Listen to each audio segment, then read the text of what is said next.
Hola a todos, todas, todes, espero que se encuentren muy bien. Mi nombre es Julieta Martínez, tengo 18 años, soy activista por la justicia climática y la equidad de género y soy fundadora de una plataforma de acción global llamada Tremendas, que principalmente trabajamos en visibilizar el talento consentido de niñas, jóvenes y adolescentes, la invitamos a que se empoderen, a que usen sus talentos y habilidades, los conecten a causas que generen impacto social y también que se vean a sí mismas como no solo como sujetos de protección, sino también como sujetos de derecho y sujetos políticos. Y cuando hablo de sujetos políticos, no hablo de una política partidista, no hablo de colores políticos, sino la política como el arte de lo posible, la oportunidad de generar impacto, la oportunidad de cambiar el mundo en el que estamos viviendo y, por supuesto, mejorarlo o cambiarlo para mejor. No solo generar soluciones parche, sino llegar a generar un cambio sistémico. Porque hoy la voz, no solo la voz, las voces de las niñas es fundamental que las tengamos presentes, es fundamental tenerlas sobre la mesa y también que las niñas se vean representadas e involucradas en procesos y tomas de decisiones.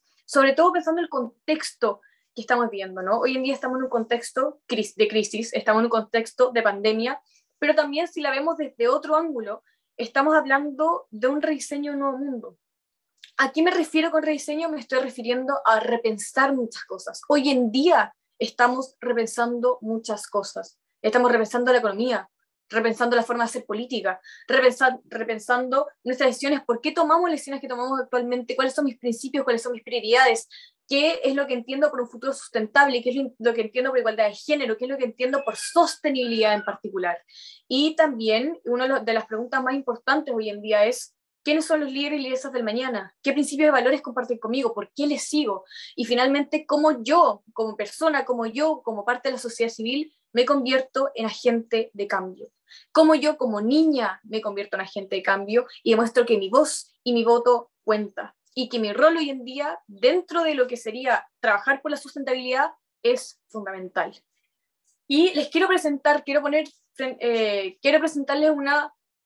un punto muy particular. Me gustaría hablarles del mundo de la educación. Hoy en día la educación, sin duda alguna, cuando pensamos como la educación como solución, es un punto clave. Una persona educada no solo mejora su calidad de vida, sino que le permite cambiar su realidad, empoderarse a sí mismo, empoderar a su comunidad, salir de la pobreza y poder también tener herramientas y mecanismos a mano para poder generar un impacto importante en lo que sería el entorno con el que convive, ¿no? La realidad en la que se encuentra finalmente en su día a día.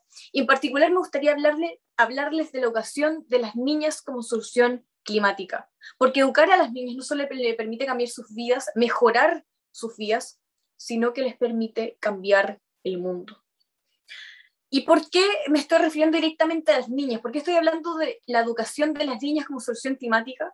Porque hoy en día la crisis climática tiene rostro de mujer. Recordemos que hoy en día cuando hablamos de crisis, la interseccionalidad es fundamental tenerla sobre la mesa, porque una crisis social es una crisis climática, y la crisis climática involucra o directamente afecta a lo que serían las inequidades de género. Hoy en día, cuando pongo a la mesa que la crisis climática tiene rostro de mujer, estoy hablando que el 70% de la población más pobre del mundo son mujeres, que el 80% de los refugiados climáticos son mujeres y niñas, que cuando hablamos de cargos de responsabilidad política, la falta de mujeres en la mesa es gigantesca. ¿Dónde están las mujeres que hoy en día se ven en situación de vulnerabilidad extrema? ¿Dónde están las mujeres que por años y años en la historia se han visto invisibilizadas y marginalizadas? Mujeres que viven en comunidades rurales, mujeres que hoy en día se ven en situaciones de extrema pobreza, mujeres que hoy en día no tienen la educación, no tienen las herramientas y mecanismos para no solo salir del problema, sino reaccionar y poder finalmente también sacar a su comunidad adelante. Por eso la educación es fundamental y por eso la educación de las niñas en particular puede generar el cambio sistémico por el que estamos apuntando. Ahora, vayamos directamente a los datos. ¿Por qué digo que la educación de las niñas es decisiva para llegar a finalmente lo que entendemos como futuro sustentable, ¿no? Según un proyecto muy interesante que se llama el proyecto Drawdown, se estima que dando acceso a las niñas a la educación y a la planificación familiar, podríamos llegar a reducir hasta 105 gigatoneladas de CO2, de emisiones de carbono para el año 2050. 105 gigatoneladas. Recuerden ese número porque eso es muchísimo. Recordemos que hoy en día hay alrededor de 263 millones de niños, niñas que están fuera de las escuelas, que no tienen acceso a la educación, y de estos 263 millones, 130 de ellos son niñas. Por eso, una de las herramientas fundamentales, uno de los puntos fundamentales que tenemos que empezar a hablar, tenemos que empezar a abordar, es promover los derechos reproductivos, derechos sexuales y reproductivos de las niñas. Y esto no es solo finalmente hablar al respecto, ¿no? Estamos hablando que la comunidad mundial tiene que abordar la salud reproductiva de las mujeres desde una perspectiva de justicia de género. Y, por supuesto, basada en los derechos a través de programas de educación de calidad para las niñas. En fondo, tener programas de educación, hablar del tema y entender que hoy en día, tomando el mismo punto que toqué anteriormente, cuando hablamos de mujeres en situaciones de pobreza, entendamos que hoy en día una niña educada se casa más tarde, una niña educada tiene menos hijos y, por supuesto, más saludables, y también una niña educada tiene mayor prosperidad económica. Una mujer que tiene conocimiento de su cuerpo tiene la oportunidad de tomar decisiones, tiene la oportunidad de salir de la pobreza, tiene la oportunidad de generar un impacto para ella misma y a las mujeres con las que convive, las mujeres con las que se relaciona en su día a día. Y eso es una oportunidad que no podemos dejar de lado, porque puede generar el cambio por el que tanto estamos trabajando. Por otro lado, hablemos de resiliencia climática, específicamente de impulsar la resiliencia climática, porque hoy en día cuando hablamos de la resiliencia, ¿no? La resiliencia que tienen los países a los desastres climáticos, la resiliencia que tenemos como personas, como comunidad, estamos hablando de mitigar, estamos hablando de adaptar y también estamos hablando de transformar. No podemos olvidar que la transformación es un punto fundamental que muchas veces queda, entre comillas, debajo de la alfombra, ¿no? Y volviendo a lo que es resiliencia climática, según la investigación de la Brookings Institution, muestra que por cada año adicional de escolarización que se le entrega a las niñas, la resiliencia de los países a los desastres climáticos mejora en 3,2 puntos en el índice ND-GAIN. Por otro lado, hablemos de la economía circular. Cada vez que pienso en economía circular, pienso en una idea o un concepto que creo es muy interesante, que me gusta mucho poner sobre la mesa cada vez que estoy en este tipo de espacios, que es la idea de que la basura no existe. Muchas veces cuando hablamos de economía, cuando hablamos de lo que es repensar la economía, tenemos la oportunidad de ver cómo podemos hacer las cosas mejor como lo hemos hecho por siglos y siglos de la historia, ¿no? Cuando pensamos hoy en día seguimos siendo dependientes de sistemas que están afectando nuestros ecosistemas, están afectando la flora y fauna, y también cuando buscamos soluciones tenemos que tener presente que la educación de las niñas en particular puede ser una ruta gigantesca y muy importante para construir la fuerza laboral del futuro y presente. Finalmente, podemos permitirle a las niñas que desarrollen habilidades verdes y también liderar trabajos en lo que denominamos hoy en día sector verde. Recordemos cuando hablemos de economía circular, la basura no existe. Tenemos que empezar a llegar mucho más allá y también recordemos lo que hoy en día entendemos como sustentabilidad y también como sostenibilidad. Y me gustaría hacer un pequeño stop ahí. ¿Y por qué? Cuando hablamos de sostenibilidad tenemos que recordar que este punto, la idea de sostenibilidad se separa en 3 pilares que son fundamentales.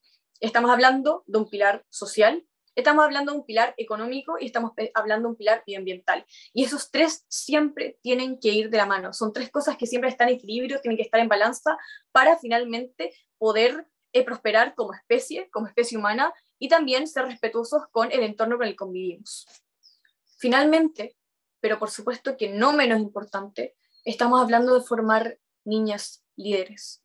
Es esencial que hoy en día, cuando hablemos de la educación de las niñas, se enfoque en desarrollar habilidades, que no haya más niñas que se vean finalmente que en el trabajo con el que hago hoy en día, muchas veces me toca ver a niñas que piensan que no tienen talento, niñas que piensan que no tienen capacidades, niñas que luchan día a día con el síndrome del impostor, pensando que no pueden llegar más lejos, pensando que no tienen la capacidad para poder buscar soluciones que impacten positivamente a su comunidad. Cuando una niña se empodera a otras niñas, empodera a su comunidad, empodera a su vecina, empodera a su sala de clases, empodera a su profesor, profesora, empodera a su colegio, universidad, comuna, país, mundo entero, porque tiene la oportunidad de entender, finalmente llega a entender que al ejercer liderazgo o un gran lideresa hoy en día es una persona que mira futuro y presente, que está presente en procesos y toma de decisiones, que levanta la voz, que entiende que hoy en día la interseccionalidad tiene que estar presente, que los diálogos intergeneracionales tienen que estar presentes y también que hoy en día no podemos ser la voz de otras personas, sobre todo las personas que hoy en día se están viendo más marginalizadas y más invisibilizadas. No tenemos que hablar por ellos y ellas, sino ser el camino para que todos, todas y todos tengamos un espacio al momento de generar soluciones que sean realmente efectivas. Y siguiendo con la misma línea, para que puedan ejercer liderazgo ahora y en el futuro, para así empoderarse de un espacio en el que puedan generar cambios positivos y sustentables. Y me gustaría cerrar esta charla con una frase de una mujer maravillosa, Ruth Bader Ginsburg, que dice: lucha por las cosas que te importan, pero hazlo de una forma que lleve a que otros, otras y otros se te unan. Muchas gracias.